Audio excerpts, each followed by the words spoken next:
Hello बच्चों, कैसे हैं आप लोग। I hope you all are fine. देखो आज हम लोग स्टार्ट करने वाले हैं ना, वो इलेक्ट्रोस्टैटिक्स का नेक्स्ट पार्ट होगा, नेक्स्ट लेक्चर होगा दोस्तों। हम लोग एक्चुअली ना अपने आप इलेक्ट्रोस्टैटिक्स को सिंप्लीफाई करने के लिए हम लोग इलेक्ट्रोस्टैटिक्स को दो पार्ट में तोड़े हुए, ठीक है।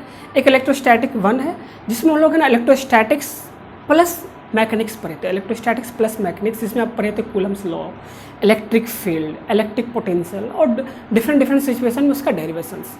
अब जो लोग पढ़ने वाले हैं दोस्तों इलेक्ट्रोस्टैटिक्स 2 में, वो प्योर इलेक्ट्रोस्टैटिक्स होगा। क्या होगा? वो प्योर इलेक्ट्रोस्टैटिक्स होगा, ठीक है। और ये थोड़ा सा ज़्यादा आपको ईजी लगेगा क्योंकि उसमें मैकेनिक्स घुसा हुआ था। तो आप जानते हैं मैकेनिक्स सभी बच्चों को टफ लगता है, वैसे टफ था नहीं, एक्चुअली में टफ नहीं है, ठीक है। बट ये जो इलेक्ट्रोस्टैटिक्स 2 है आपको स्लाइटली थोड़ा सा ईजी लगेगा दोस्तों। इसमें अब बस ट्यून रहो, ठीक है। अगर आप थोड़ा सा भी कंसेप्ट बीच में मिसमैच करोगे तो मे भी आपको टफ लग सकता है। वैसे होता ईजी है, वैसे होता ईजी है। तो मेनली हम लोग को इसमें जो पढ़ना वो प्योर इलेक्ट्रोस्टैटिक्स होगा। और वो जो अपना डिस्कशन स्टार्ट करने वाले हैं, सबसे पहला मतलब पॉइंट जो हम लोग पढ़ेंगे दोस्तों इसमें होगा आपका एरिया वेक्टर। क्या होगा दोस्तों? Area vector. एरिया वेक्टर देखो फिजिक्स में कुछ क्वांटिटी को पढ़ने के लिए आपको एरिया को है ना एज अ वेक्टर ट्रीट करना पड़ता है दोस्तों। हालांकि एरिया को आप स्केलर भी लेते हो, स्केलर से भी पढ़ते हो और कहीं कभी आप वेक्टर ही मानते हो। अभी तक जो आप एरिया को मान रहे थे वो स्केलर था, आप सही भी थे, आप बिल्कुल सही हो, ठीक है। बट कुछ टॉपिक को पढ़ने के लिए फिजिक्स में दोस्तों आपको area as a vector quantity consider करना पड़ता है, ठीक। एरिया को वेक्टर कंसीडर करना पड़ता है और उसको बोलते हैं एरिया वेक्टर। क्या बोलते हैं? एरिया नहीं, एरिया वेक्टर बोलते हैं। अब बात है कि अगर ये वेक्टर क्वांटिटी, अगर एरिया को आप वेक्टर कंसीडर करोगे तो इसका डायरेक्शन होगा किधर? तो हमेशा याद रखना एरिया का डायरेक्शन जो होता है, एरिया वेक्टर डायरेक्शन जो होता है वो परपेंडिकुलर टू सरफेस होगा हमेशा। हमेशा किधर होगा दोस्तों? Perpendicular to surface, perpendicular to surface, always हमेशा क्या होगा? Perpendicular to surface. जैसे सपोज करो इस तरह कोई मान लो कोई डिस्क है इस तरीके का, समझ रहे हैं? इस तरीके का डिस्क है, थोड़ा सा गोल बना लो यार इसको, है ना। इस तरह का कोई डिस्क है, ठीक है। रेडियस मान लो आर है, रेडियस क्या है? आर। और ये सपोज करो एक्स एक्सिस है, ठीक है। और ये सपोज कीजिए वाई एक्सिस है, ठीक है। और ये वाला जो है ना दोस्तों आपका जेड एक्सिस इस तरीके का, समझ रहे हैं? जेड एक्सिस किस तरीके का? इस तरीके का। तो मैं आपको इस तरह से जेड एक्सिस बना देता हूँ। ये कौन सा है? Z axis. समझ रहे जेड एक्सिस किस तरह से? देखो ये एक्स एक्सिस, ये वाई एक्सिस, ठीक है। और ये वाला आपका जेड एक्सिस है, समझ रहे? तो देखो सिंपल इसका एरिया कितना होता है? पाई आर स्क्वायर। मैग्नीट्यूड तो ये हो गया। अगर आप इसको वेक्टर कंसीडर करोगे तो डायरेक्शन किधर लोगे दोस्तों? डायरेक्शन लोगे हमेशा परपेंडिकुलर टू सरफेस। तो परपेंडिकुलर टू सरफेस तो दो डायरेक्शन हो सकता है। ये आपका सरफेस है तो या तो आउटवर्ड होगा या तो इनवर्ड होगा, दोनों में से आप कुछ भी ले सकते हो, आउटवर्ड भी ले सकते हो और इनवर्ड भी ले सकते हो। देखो इसके परपेंडिकुलर जेड एक्सिस है तो क्या हो जाएगा आपका? के कैप। अगर आउटवर्ड लोगे तो के कैप लोगे, ठीक है। एरिया बराबर, एरिया वेक्टर बराबर। अगर आप इनवर्ड लेते हो, क्या लेते हो? अंदर की तरफ लेते हो तो क्या लोगे? माइनस पाई आर स्क्वायर के कैप। देखो दोनों आपको एक्स वाई से परपेंडिकुलर है, ठीक है। तो हम इसमें क्या सीखे दोस्तों? Area as a vector quantity, इसका जो डायरेक्शन होता है वो परपेंडिकुलर टू सरफेस होता है, परपेंडिकुलर टू सरफेस होता है। आपको याद होगा आप जब क्रॉस प्रोडक्ट पढ़ रहे थे वेक्टर वाले चैप्टर में, कहाँ? वेक्टर वाले चैप्टर में। तो आपको याद है, मान लो कि किसी पैरेललोग्राम का दो एडजेसेंट साइड आपको दिया हुआ ए वेक्टर और बी वेक्टर, ठीक है। तो इसका एरिया जो होता था दोस्तों, कुछ याद है? एरिया होता था इस पैरेललोग्राम का, इसको आप बनाओगे पूरा तो एरिया जो होता था वो क्या होता था? ए क्रॉस बी। और इसका डायरेक्शन कैसे निकालोगे आप? ए क्रॉस बी परपेंडिकुलर आता था ना, आता था या नहीं आता था? यहीं से ये एरिया वेक्टर का कंसेप्ट आया दोस्तों। तो इसका डायरेक्शन क्या होगा? हमेशा perpendicular to surface, perpendicular to surface. तो याद रखिएगा दोस्तों, जैसे मान लो आपका सरफेस इस तरीके का है, किस तरीके का दोस्तों? इस तरीके का है, ठीक है। तो देखो इस तरह का सरफेस है तो परपेंडिकुलर टू सरफेस क्या होगा? या तो एरिया वेक्टर का डायरेक्शन ये वाला होगा या तो फिर कौन सा होगा? ये वाला होगा।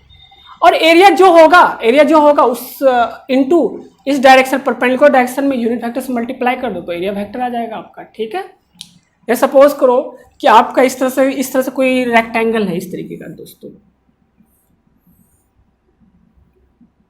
समझ रहे हैं रेक्टेंगल में कैसे बनाया हूं? ये एक्चुअली मैं प्लेन में बनाया हूं और ये तो 2D है और मैं प्लेन में 3D बनाने एक्चुअली कोशिश करूँ। ये इस तरीके से है, किस तरीके से? इस तरीके से। तो एरिया वेक्टर डायरेक्शन किधर होगा दोस्तों? ऑब्वियस सी बात है, ऊपर की तरफ, परपेंडिकुलर टू सरफेस ना, एरिया वेक्टर। ठीक है, या फिर आप नीचे की तरफ भी ले सकते हो, या फिर आप नीचे की तरफ भी ले सकते हो। तो याद रखना है एक बात आपको कि आप एरिया वेक्टर का डायरेक्शन किधर भी ले सकते हैं। एरिया वेक्टर का डायरेक्शन आप या तो परपेंडिकुलर टू सरफेस, दो डायरेक्शन होता है ना, एक अपवर्ड दूसरा डाउनवर्ड, एक क्या होगा आउटवर्ड दूसरा इनवर्ड हो सकता है, ठीक है। तो मगर एक चीज याद रखना, किसी भी एक प्रॉब्लम में अगर एक डायरेक्शन को आप मान चुके हो तो होल द प्रॉब्लम आपको वही डायरेक्शन कंसीडर करना है। क्या मेरी बातें क्लियर है? अगर किसी एक पार्टिकुलर क्वेश्चन में दोस्तों आप किसी एक डायरेक्शन को एरिया वेक्टर का डायरेक्शन मान चुके हो तो होल प्रॉब्लम में, पूरे प्रॉब्लम में दोस्तों, उस पूरे प्रॉब्लम में आपको एरिया वेक्टर का डायरेक्शन वही लेना है। ऐसा नहीं कि बेटा एक स्टेप में ऊपर लिए दूसरे स्टेप में नीचे लिए, आ गया आंसर गलत, है ना, और मजा आ गया उसके बाद, ठीक है, उसके बाद सर पकड़ के बैठ गया, ऐसा नहीं करना है, ठीक है। अच्छा, जो इस तरह के सरफेस को लोग बोलते हैं ओपन सरफेस। क्या बोलते हैं दोस्तों? Open surface.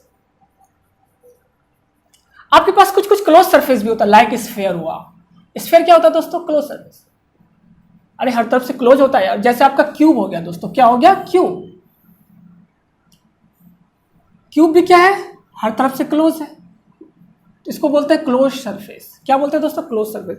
देखो क्लोज सरफेस में जो होता है ना एरिया वेक्टर डायरेक्शन हमेशा दोस्तों हमेशा आउटवर्ड होता है, परपेंडिकुलर तो होगा ही, और हमेशा क्या होगा? आउटवर्ड। देखो जैसे यहाँ पे कोई भी मान लो ये छोटा सा एरिया लेते हो आप, ठीक है, यहाँ पे देखो परपेंडिकुलर दो है ना, एक तो बाहर दूसरा अंदर स्फीयर में, तो हमेशा क्लोज सरफेस के लिए क्या लेना है दोस्तों? Outward, perpendicular and outward direction, ठीक है। Area vector, direction of area vector, direction of area vector for closed surface, direction of area vector for closed surface जो होता है दोस्तों is perpendicular to surface and outward direction. देखो जैसे यहाँ पे देखो ये परपेंडिकुलर सरफेस, ये क्लोज सरफेस है ना, तो इस सरफेस के लिए दोस्तों, इस सरफेस के लिए एरिया वेक्टर डायरेक्शन क्या होगा? इधर होगा ए का डायरेक्शन। अच्छा इस सरफेस के लिए किधर होगा दोस्तों? इधर होगा एरिया वेक्टर का डायरेक्शन। इस सरफेस के लिए किधर होगा दोस्तों? इधर होगा एरिया वेक्टर का डायरेक्शन। इस सरफेस के लिए किधर होगा दोस्तों? इधर होगा एरिया वेक्टर का डायरेक्शन, ठीक है। इस सरफेस के लिए ये जो बाहर वाला जो सरफेस है दोस्तों, जो फ्रंट वाला जो सरफेस है, इस सरफेस के लिए किधर होगा एरिया वेक्टर का डायरेक्शन? इस तरह से परपेंडिकुलर, ठीक है। कुछ कुछ बात क्लियर हो रहा है, मैं आपको इस तरीके से बात बोलने की कोशिश कर रहा हूँ। अगर क्लोज सरफेस है तो परपेंडिकुलर टू सरफेस तो होगा बट आउटवर्ड डायरेक्शन होगा।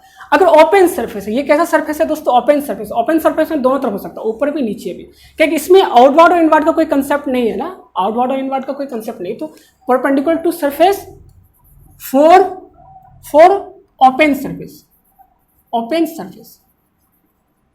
याद रखना, इधर आउटवर्ड एंड इनवर्ड, और इनवर्ड सॉरी, ठीक है। ये कोई बहुत बड़ा रॉकेट साइंस नहीं है, इसमें कोई बहुत बड़ा रॉकेट साइंस नहीं था, बहुत इजी बात, बहुत इजी पॉइंट में आपको पढ़ाया है, ठीक है। चलो एक चीज देख लो थोड़ा सा, देखो जैसे सपोज करो आपका कोई इस तरीके से है दोस्तों, सुनो, x axis, y axis and ये जेड एक्सिस, समझ रही है कैसे? इस तरीके से है दोस्तों एक्सिस, अरे थ्री मैचुअल परपेंडिकुलर एक्सिस है लाइक दिस, देखो इस तरीके से, सॉरी इस तरीके से, ठीक है, समझ रहे हैं? तो देखो जेड एक्सिस, तो जेड जो इसके परपेंडिकुलर है, ठीक है। अब वो क्या बोला, आपको बोला दोस्तों कि यहाँ पे कोई रेक्टेंगल है, यहाँ पे कोई रेक्टेंगल है जिसका एक साइड ए है दूसरा साइड बी है, तो बोला एरिया वेक्टर क्या होगा इसका? सिंपल सा एरिया वेक्टर क्या होगा? एरिया वेक्टर क्या होगा तो बता दो क्या होगा दोस्तों? रेक्टेंगल का एरिया क्या होता है? ए इंटू बी। अब देखो आउटवर्ड होगा कि इनवर्ड होगा, मतलब जेड एक्सिस के डायरेक्शन में होगा कि जेड के अपोजिट डायरेक्शन में होगा? दोनों हो सकता है। उसका वैल्यू कितना होगा दोस्तों? या तो आप जे कैप ले लो या तो फिर minus a b j cap ले लो, सॉरी के कैप ना, के कैप, दोनों सही है आपका, दोनों सही है। This is all about area vector. Area vector में उतना ज़्यादा आपको आता भी नहीं है, और शायद कहीं दिखेगा तो याद रखिएगा ओपन सरफेस है तो इधर परपेंडिकुलर टू सरफेस, इधर आउट अपवर्ड और डाउनवर्ड, या आउटवर्ड और इनवर्ड, जो लेना ले लो। बट ओपन सरफेस के लिए perpendicular to surface and outward direction. चलो इसको हम लोग यहीं पे स्टॉप करते हैं, मतलब ये एरिया वेक्टर आपका हो गया, ठीक है, नोट डाउन कर लो।